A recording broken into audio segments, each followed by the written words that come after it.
Hi. Welcome to the first ever science pitching competition. Next 60 minutes, you'll be hearing mind-blowing pitches from our researchers. So they are not startups, researchers. But practicalities first. Tweet. During the next hour, we'll be using hashtag #SlushScience15. All the finalists are also on Twitter, and we'll show you their usernames before each and every one of those pitches. And my name is Annina Huhtala. I'm the headmaster of Scholar. Scholar is a school and media for researchers for clear communications and storytelling. Why? Because without communications, science will be left in the marginals. We've been curating and coaching the finalists for this big day, and we founded Scholar last spring. It's already a huge honor of organizing this competition together with Slush. But let's start with a fact. Scientists are superheroes.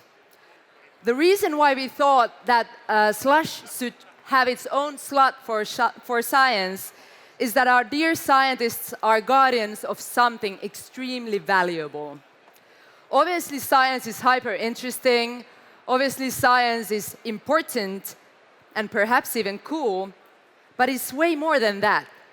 Science is the basis for all new innovations, and it's the basis also for the hottest new startups. Simply put, science is vital for regeneration of the startup ecosystem, and it's also vital for our survival as a humanity. However, we do have a little problem. We at Scholar and on our mothership, Kaskas Media, often play with the idea that what if all the world's problems have been solved, but the answers are hidden in some dusty PDF reports that nobody reads.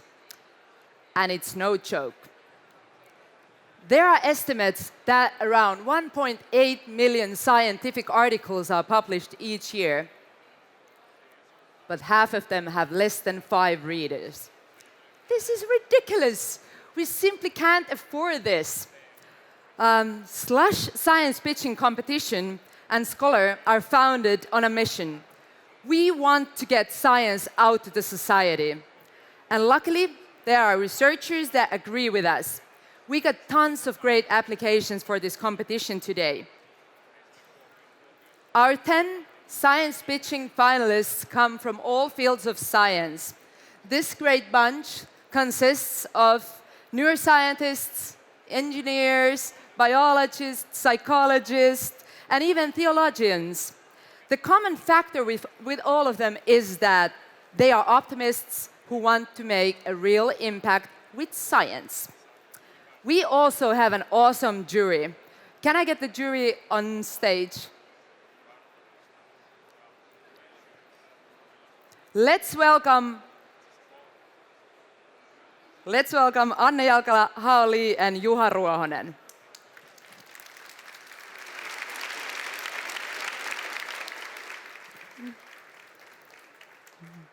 Normally, I'd start my introduction with the ladies, but because I mentioned superheroes earlier, I'll start with a person who uses superhero in his email address.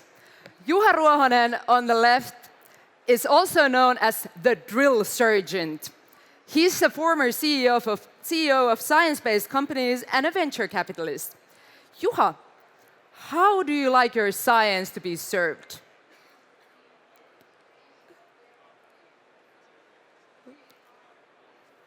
Oh, the mics are not working. Can we get the mics to Juha? Okay, maybe we'll ask this question to you after the pitch. We have also brilliant Anne Jalkala. Jalkala is a professor and a director of the Lappeenranta School of Business and Management. Anne has a multidisciplinary background, and she's been studying commercialization of research in Stanford. Let's give a round of applause to Anne. And the third member of our jury is Mr. Hao Li. Holly is a virtual reality expert and an assistant professor at University of Southern California. He has been named as one of the world's top 35 innovators under 35 by MIT Technology Review. And those of you who saw him speaking yesterday at the big stages, he also has this mad skill of transforming himself into a monkey. So we can't wait what's going to happen today. After each pitch, we're going to have one comment from you, jury. And let's make the comments really short. And since we're doing the science pitching for the first time, we want to separate this from your ordinary startup pitching competition. Some of the finalists already have a company. Some of them don't even want to have one.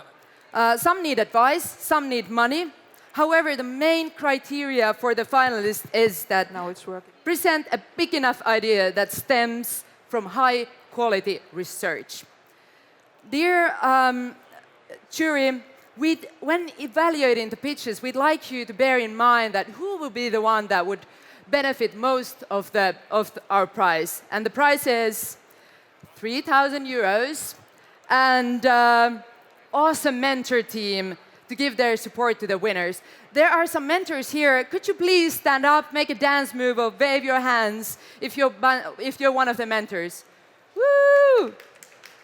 Awesome. Thank you so much for being part of it. Okay, enough with the warm-up. Please tweet from your heart's content. Hashtag is /science. You can use /science15, and you can use also ScholarMe or /HQ or any of the finalists.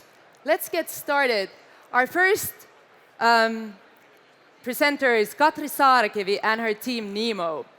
Katri is a cognitive neuroscientist from the University of Helsinki, and to put it briefly, she wants to transform the internet. Welcome, Katri.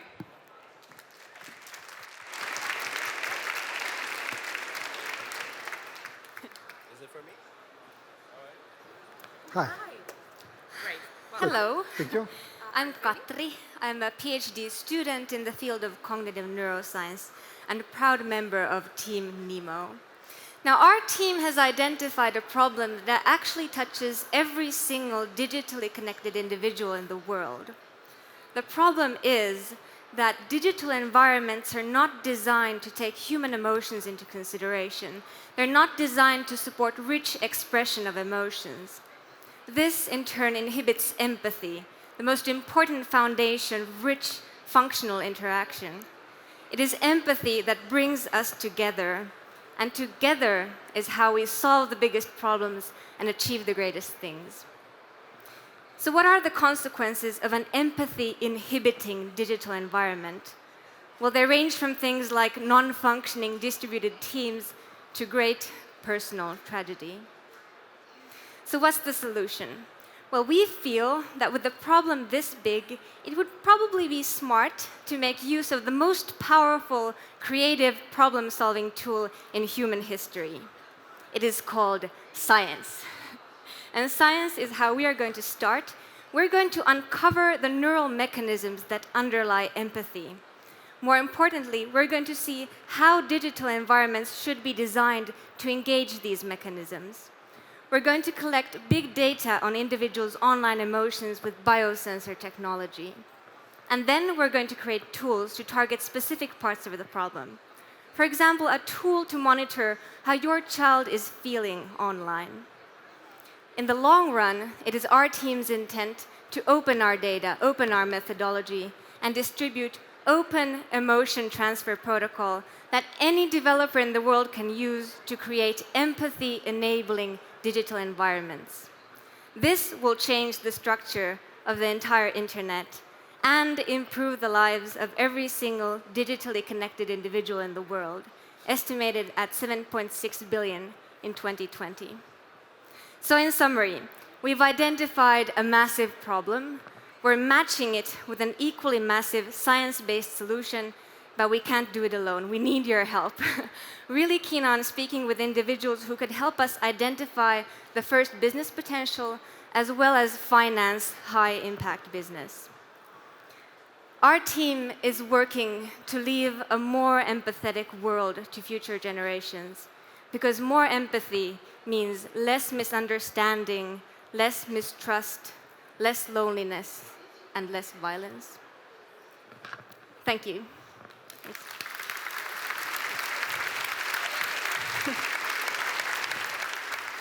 Sorry, can you be a little bit more concrete what you want to capture? Like, do you have sensors that you want people to wear?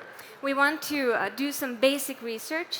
We're planning some hyperscanning experiments where we actually measure two brains at the same time to see how the brain functions in face-to-face interaction versus how it functions online. And then we can kind of tell the difference and devise mechanisms to engage the neural foundations of empathy online. We're also planning to gather a lot of information about how people experience emotions when they are browsing online with biosensor technology. So all kinds of sensor you would be able to wear. All right.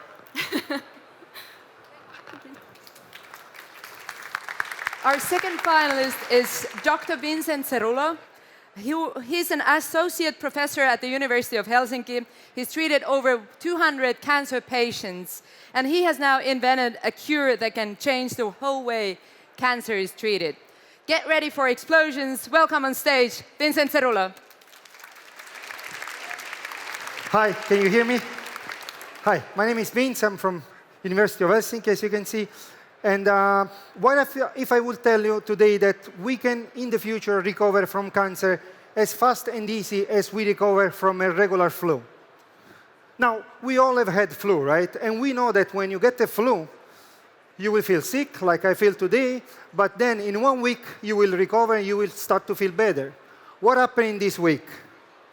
Well, there is a police in our body that is able to catch the virus that is giving us the flu, chops the virus in very small pieces, and present these small pieces to the effector police. This effector police has now an identity card that they can use to go after their target, which is the virus, and destroy it. But unfortunately, this does not work with cancer. Why? Because cancer is quite invisible to our police. They can even sleep while the cancer is growing. So how can we do with that? With my research team, we have thought, why don't we cut ourselves the tumor in very small pieces, and we attach these small pieces ourselves on the surface of the virus. Once we give this virus to a cancer patient, the police of the patient will catch the virus, will chop the virus in the normal way, as it would be a normal virus, but this time is giving to the effector police a new information, a new identity card. They can follow the cancer and destroy it. Now, based on this idea, we developed Pepticrad. Pepticrad can kill, it's a virus in tumor clothing and can kill tumors with 3 different mechanisms of action. Direct killing, waking up the police, but most importantly, it's covered with the pieces of tumor that gives the police the right information. And everything in 15 minutes. We have, in my laboratory, we have tested this system in all possible animal model we could, and even compared to the state-of-art technology that only reduced significantly the amount of tumor mass, in our case, we could always destroy the cancer. Now, it is time to find your help to get this technology to patients. So together with University of Helsinki and the Helsinki Innovation Service, we are setting up a spin-off company that, together with an outstanding management team that we are identified and we are under negotiation, we will try to get this to the next level, to real cancer patients. And we're only asking for a little bit of pre-seed funds in order to get this to cancer patients. Thank you very much.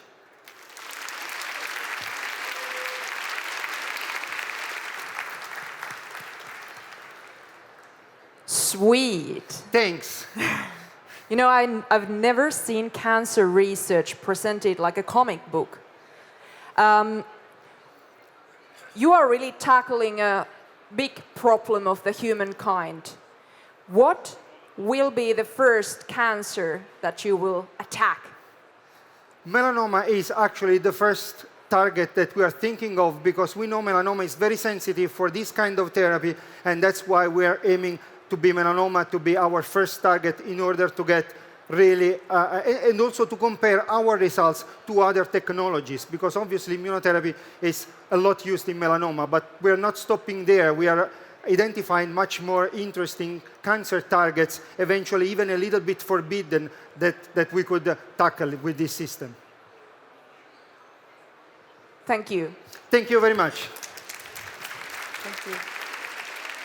Our next presenter has already managed to include his idea to the agenda of the Ministry of our Transport and Communications. Antti Poikola from Aalto University presents us something that is way more valuable than gold. Welcome, Antti and MyData.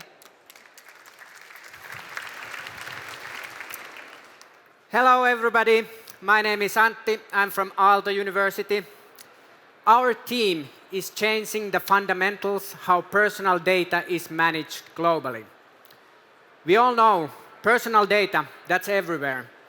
The core idea of MyData is to put us individuals in control of our own data. And that data is very valuable. It is estimated that by 2020, in EU market only, the personal data related services may be valued up to 1 trillion euros. However, at the moment, it is not easy for companies to combine data from multiple sources. There are technical and legal challenges. And for us, people, individuals, it's really, really hard to know where our data is flowing. And that lack of transparency, it erodes trust. And trust is must in order to reach that 1 trillion euros. MyData is human-centric approach for managing personal data. It maximizes the benefits while minimizing the privacy-related risks. By putting individual to the center, we make it very much easier for developers. They don't need to go around and asking from different data sources. They simply ask from me if I'm willing to give access to my data. Sure, I will if I see the value in their application. It's not often so that the most innovative ideas for using data would be born in the same place where the data is. Think about banks, for example. They collect all information of our payment, and what do we get? Once a month, transaction list in paper format. That data could be used for so much more. Out there are many companies and startups that could create good services for me if I only could get them access to my data, which was produced in some other place. What would be then motivation for the companies to open that data and share it, even with competition? So sharing data back with your customers, you increase trust, and you allow others to create services on top of that data, which make your customers happier. You will still be the source of the data and source of the value. So our team, that's classical BLT sandwich, business, legal, and technical talent. We are working with top businesses and startups in Finland and elsewhere, and we managed to get MyData into the Finnish government agenda. Here in Slush, we are not at the moment looking for funding. We are looking for companies that want to pilot MyData, and in your services, we will help you to make most out of personal data. Come and talk to me. I'm Antti Poikola. Thank you very, very much.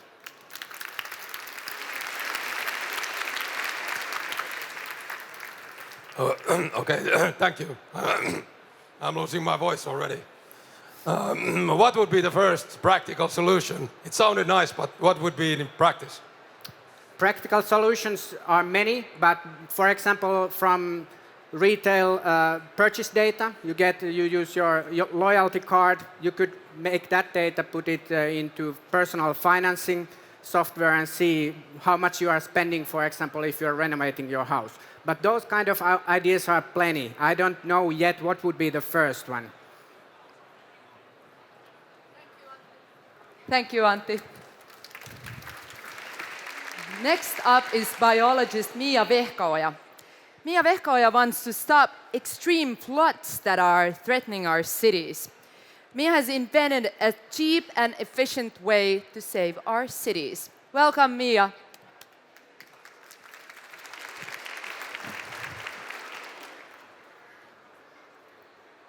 Hello, my name is Mia Vehkaaja and I am a biologist. I'm here to speak for nature and especially for one of the world's most important ecosystems, wetlands. Wetlands can be seen as Earth's kidney. Even though as humans can survive with only one kidney, the Earth can't. Sadly, we have lost over half of the world's wetlands due to the ever-expanding human population. The wetland destruction is now causing us floods. And the main benefits of wetlands for humans are mitigation of floods and water purification. Worldwide, several wetland construction and restoration projects have been established. So after destroying wetlands, we are now building them back. But we are facing one large challenge, and that is reluctant landowners. The problem isn't necessarily that the landowners are not willing to donate land. The challenge is that they don't have knowledge and/or ability to visualize how the restored wetland will fit into their property. Furthermore, they are afraid of how the rising water level will affect other parts of their property, such as crop fields and managed forests. But now we have a great solution to this: drones. With drones, we can scan the landscape, search for a suitable location for wetland, produce an accurate orthophoto and 3D model of the landscape, and simulate the proper water level increasement. Previously, our knowledge has been based on satellite images. With satellites, we can get dozens of meters accuracy. And this is what we can get with drones. With drones, we can get 100 times more accurate orthophotos for 3D models to produce to the landowners. In addition to getting more landowners to donate land, we will be able to collect scientific data that has never before been possible to collect. We can almost identify every plant individual from the landscape. So now we have this amazing opportunity to save wetlands and advance science. So help us use modeling for wetland conservation and donate an autopilot drone with a software. And I am Mia Vehkaaja from Helsinki University, and I belong to the wetland ecology group in there. Thank you.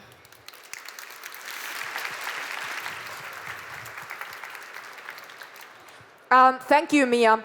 One question, are you using laser scanning, LiDAR technology in your drones? Or what is the specific technology within the drone? The technology is more of photographing. And from photographs, we produce the orthophotos when we put them into the map, above the maps. Thank you. Thank you, Mia. Why are you checking your phones all the time? 43% of our daily lives is repetition. Social psychologist Eerait tells us how to get rid of that persistent addiction that we have with checking our phones. Welcome, Eva.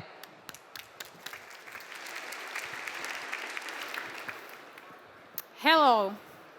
I have one question for you. Did you know that you're like this mouse? In fact, we all are. I study these mice. I'm a social psychologist specialized in everyday user experiences. And what we have discovered in our studies is that we're becoming almost like addicted mice, checking our phones even 100 times a day. Why is this so? Well, the most common trigger for the addictive smartphone use is the experience of boredom.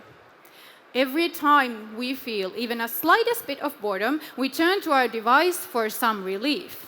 Yet, the smartphone relieves our boredom only short term, thus causing even more boredom. And there you have it, a vicious cycle of boredom use. Well, the device itself is, of course, not what's making us addicted, but rather what we do with it. We use social networking services, the so-called social media. Why are these platforms so addictive? Because we all need love, right? We are looking for the experience of intimacy. But I spare you a secret. It's not really happening. These services are not bringing us the intimacy we are looking for. This we have to change. Throughout the years, development of computers has taken many important steps. In the 1950s and 60s, we were already able to make the computer very efficient. Then, when the PC was launched to everyday use in the 1970s, we could already make it usable. We soon discovered that that's not enough, and we learned how to make user interfaces aesthetic also. Then, now, with the spread of ubiquitous computing devices, such as your smartphone, we learned how to make them addictive. But that's not the way to go. I argue that the next generation of design of computers has to be socially sustainable. Until today, social scientists have been the people who study the use of social networking services. This makes no sense. Social scientists are needed as a part of the people who develop the systems that are used for experiencing intimacy. After all, we don't really want to be addicted mice, but rather, we want to be people who enjoy the company of other people. Thank you.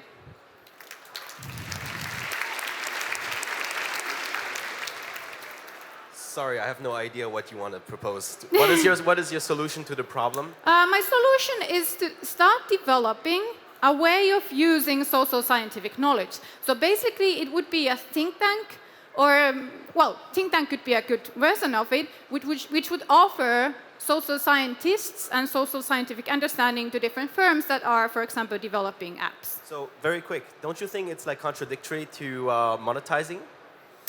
Yeah, you're right, and I think it definitely depends on how we do it. But let's discuss this a lot more later. All right, thank you. Thank you. Eva, thank you. In the brutal startup world, being compassionate is not always valued very high. That's a big mistake. Next up is theologian Anna Seppänen and her team Copassion, who present to all of you big bosses an idea how to make your business boom. Welcome, Anna.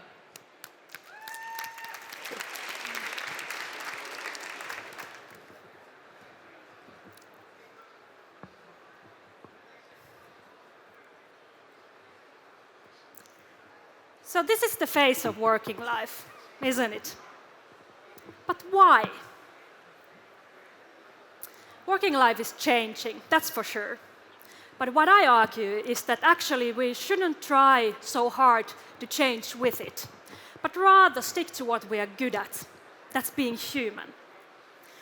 Because what we actually need in the future's working life is good social skills. And there in the core of all human interaction is something really ancient, compassion. I'm Anna from Copassion Research Group. We're a group of passionate, hardcore researchers from different academic backgrounds. And we're the first ones in the world to research the linkage between compassion and business productivity. And here's our hypothesis. At individual level, compassion will bring to organizations the sense of meaningfulness, the feeling that I know that my work means something to somebody. But then it also brings business benefits. In compassionate organization, the resources are not used on controlling the people, because people are trusted in. It has motivated, self-oriented employees who communicate with each other. Compassionate organization lets its people use their best potential to manage their tasks. So we think that compassion is crucial. But what if you think that you just were born uncompassionate? Well, luckily you can learn compassion. We have developed some ways to learn compassion, and we have monitored the results. And what we already know is that it actually works. So our research project will be the first one to prove the linkage between compassion and business productivity. But you still might ask, are we selling you just air? Well, actually, yes, we are. We think that compassion is as vital to businesses as air is to us human beings. Compassion is invisible, sure, but it can be measured and it can be made into a product. We have already developed some great compassion learning models for leaders. And we're dreaming of a Copassion certificate for companies. But there we need you guys. We're looking for brave companies to help us create products of compassion. So, let's bring humanity back to business and let's make it a good business case.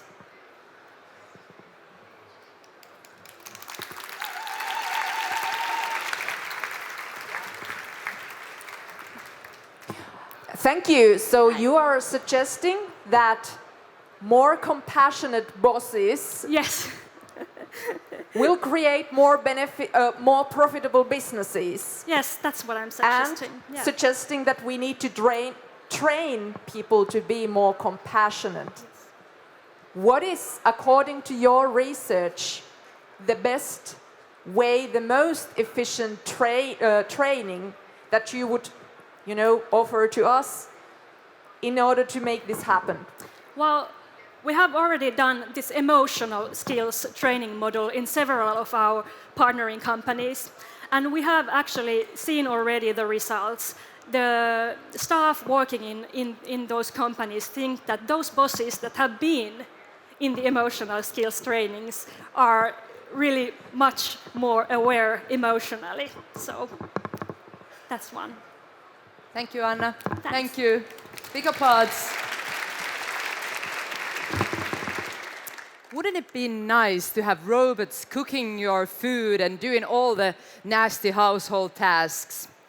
How about killing your grandmother or driving over school children? The next presenter is Michael Laakasoo. He's the cognitive scientist from the University of Helsinki. He's going to explain to us why we need moral in our robots. Welcome, Michael.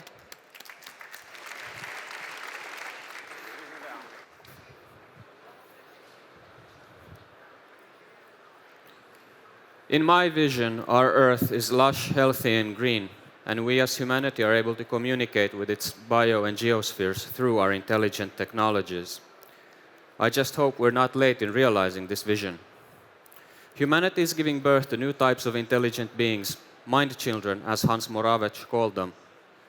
These beings are beginning to take over our households and starting to manage our daily activities from transportation to law enforcement. While they are entering the stage, we're trying to figure out what's happening and how to react to their decisions regarding our well-being.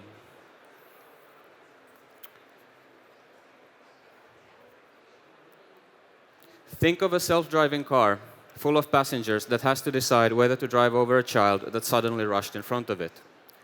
Saving the child would mean breaking the traffic laws and driving into a ditch. But if robots are allowed to break laws in one situation, then why not all the time? We've started a unique scientific research program that focuses on ordinary people's moral emotions regarding moral decisions done by intelligent machines. By Googling moral psychology of robotics, you'll only find our competition entry to Helsinki Challenge. This is alarming, since already 8 years ago, Wired told us how a confused military robot killed 9 people. And a Volkswagen robot very recently killed a worker in a car factory. Powers that be blame the victims, which I find simplistic. But the point is, this is not science fiction. These machines and their code is being developed by companies like Google that just bought Boston Dynamics, the biggest military robotics company in the world. Single biggest funder for creation of artificial ethics is United States Navy. Yet there is no law which would require US military or Google to make their programming open source. Robot morality is being developed by a small number of technocrats on a priori basis behind closed doors. Terminator, anyone? We're doing the opposite. We want robot morality based on surveys, experiments, and in-depth interviews. We want robot morality which is based on ordinary people's wants and needs, since we will be the ones living in the world together with these machines. There will be 100 million robots on this planet by 2020. We should start preparing for the future while we still can. As a species, we can mess this up, or we can use this for the good of all living beings. We are moralities of intelligent machines, and we're searching for funding to do basic research. Thank you for your time.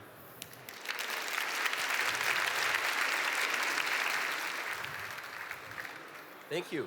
Can you guys hear me? Oh, yeah. Really interesting idea. So after this pitch, I'm not sure if if I would be funding you, if I'm funding an activist against AI or some real research. What would be your research about? My research will be simply about what do people need. So what types of decisions we want these machines to do. How are you going to do it? Using what is your field of research? I'm a doctor in cognitive science. I'm going to use interactive 3D environments where people can interact with these machines and make decisions together with them and see what will be the most preferred decisions they will be making. Thank you. Thank you. Michael. Thank you. Great job. I have good news for you after this one. It's very likely that most of you will live over 100 years old. But the bad news is here. Our joints are not designed for that. Our next group is Dr. Virpi Muhonen and Anne-Mari Haaparanta and their team Copla, and they will help us stay alive and kicking through our last years.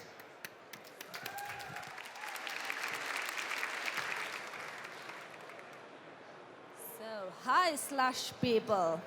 I would guess the average age of this crowd is approximately 30 to 35 years. This means that at least 1/3 of you will experience joint pain and problems with mobility within the next 15 years.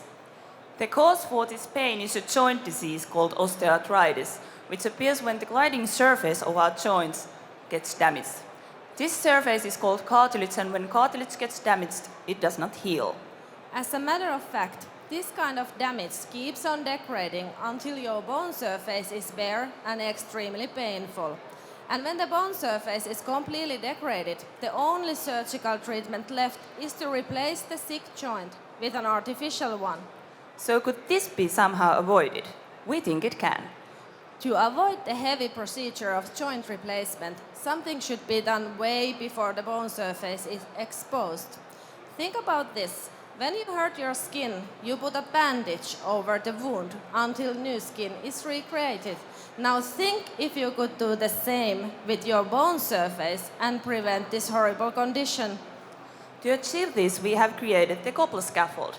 Copla is a path for your bone surface that helps your body to do what it normally can't, which is to recreate your own cartilage.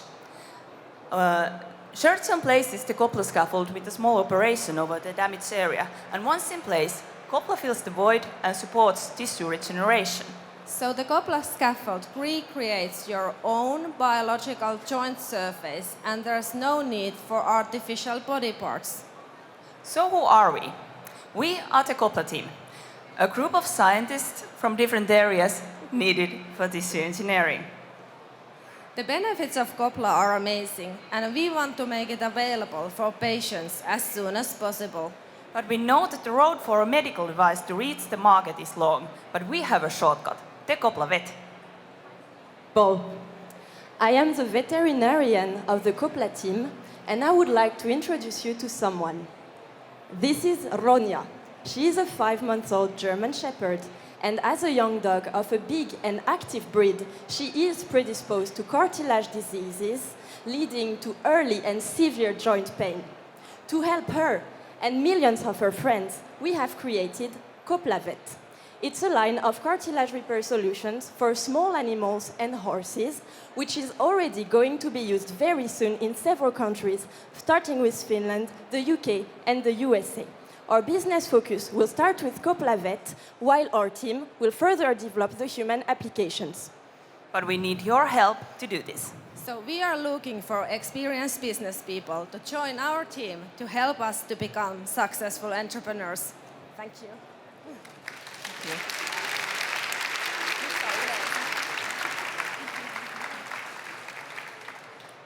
Thank you, Copla. I have to say I liked the idea of commercializing this through the Copla Vet. First of all, horse owners are willing to pay anything to fix the cartilage of horses, so that's a good commercialization strategy. My question is, at what stage are you now in the commercialization process? Do you have first customers? We are now building the relationships with veterinary orthopedic surgeons in the 3 countries that I mentioned, so Finland, the UK, and the USA. And we are planning some case studies, which means still in the research context, to prescribe Copla Vet to actual patients, dogs and horses, and to create publications about the procedures of surgery in the aim of commercializing in 2017 in a bigger scale. Thank you. Thank you, Copla. Our next picture comes from the traffic jams of Brazil, and he has a bold claim. You are all lousy drivers. João Marcos Bargil is a cryptographer and presents us his invention, Plugo. With the help of Plugo, we will all become awesome drivers. Welcome.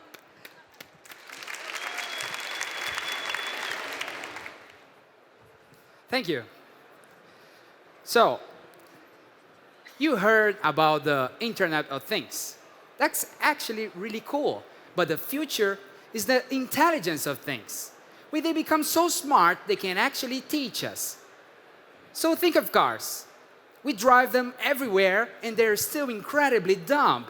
I mean, okay, there are self-driven cars in California, but that's gonna take a long while until that's available. And until then, we're gonna have to check the brakes, change the tires, all that boring stuff we would love to forget. And because humans make mistakes, cars crash. Last year alone, over 1,200,000 people died in traffic accidents. That's 1.2 million drivers, passengers, and pedestrians who will never come home again. To compare, that's 15 times the number of war casualties in Syria. And there's more. We burn 3.5 million liters of fuel every single day, emitting tons of toxic gases. So can we do better? What if we made our regular car so intelligent it would tell us how to save fuel, money, and lives? What if we had Plugo?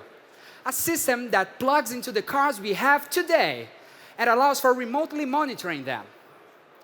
We gather a lot of data and upload it to the cloud, behaving like your online onboard computer. And by comparing that massive data with your personal behavior, your car tells you how to be a better driver. I am João, a cryptographer from Brazil, and my research has led to a fully functional prototype of the monitoring system. And in my PhD, we're developing the artificial intelligence that will truly make your car think. We're looking for investment to turn Plugo into a ready-to-market product and take it to millions of cars and drivers all over the world to develop science that makes the difference. But why would we want to do that? Well, because we care about people. We care about you. And we want to make sure that you will be home tomorrow night. Make your car the next intelligent thing with Plugo. Thank you.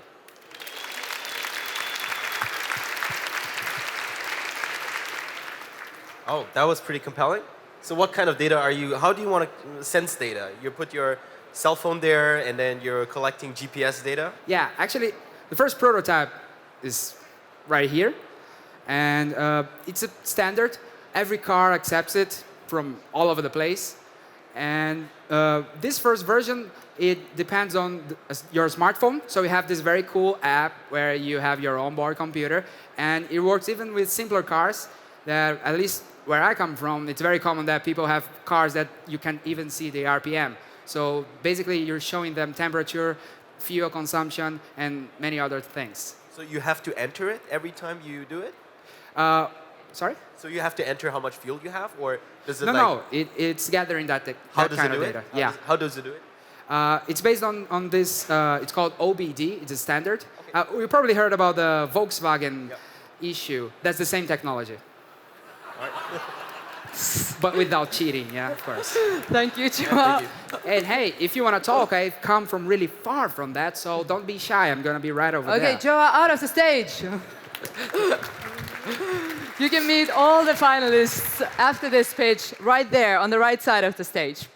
I'm too bad I have to leave the bad news last. In 2050, 10 million people will die in ordinary infections. But luckily, we have our last finalist, a special lady, Dr. Christina Lyra. She, together with her Lab Impact Global and some researchers from the MIT, she's created a cheap and efficient way to stop killer bacteria from spreading. Welcome, Christina.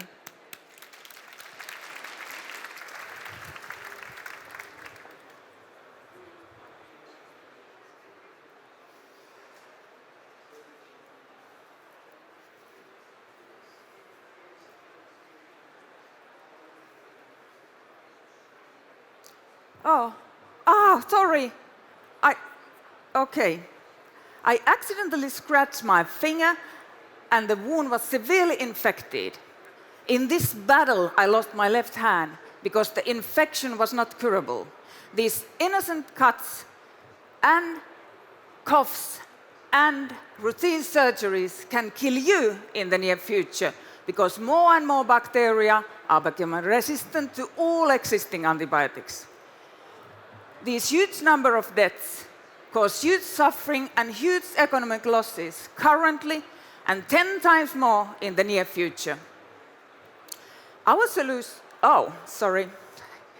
So what we are going to do when antibiotics don't work anymore? Let's make miracles. There are things that we can do if we start right now. So our solution is to detect antibiotic resistance as early as possible. I myself built up a pipeline with the help from scientists from MIT that needs only one tiny cell, like this horrible but beautiful killer bacterium, to detect drug-resistance DNA. Now we want to bring this frontline science even to this kind of lab in West Africa that is lacking lab facilities and trained personnel.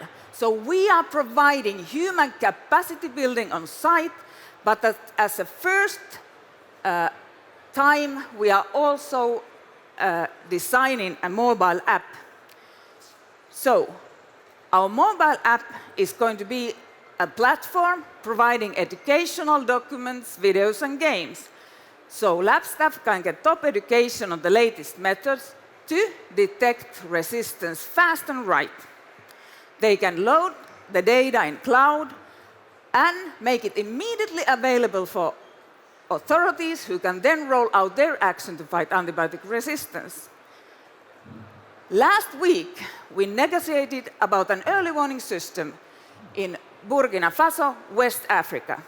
During our visit, it became very clear that the local stakeholders and the local Ministry of Health support our idea strongly. And our customers are health experts and national and international organizations such as WHO. And at the moment, we are in funding negotiations with these organizations. And our first paying customers, lab in Burkina Faso, will test our application in future. We, Lab Impact Global Limited, 3 expert microbiologists, business partners, and advisors are here to fight the global health crisis.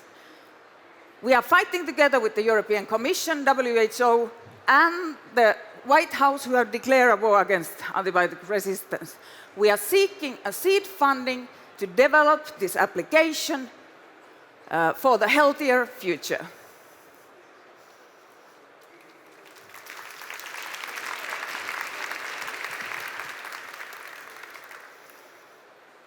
So you want to help laboratories in poor countries to fight the killer bacteria with training through your application, is that right? Yes, that is right. So we have on-site services, and now we are designing this mobile application which will be globally available. And you want to create a business around this mobile application? Both these on-site services and also on this mobile application. And what's the next step you need to take? Next step we need to take is get funding to develop this application. Okay, thank you. You're welcome.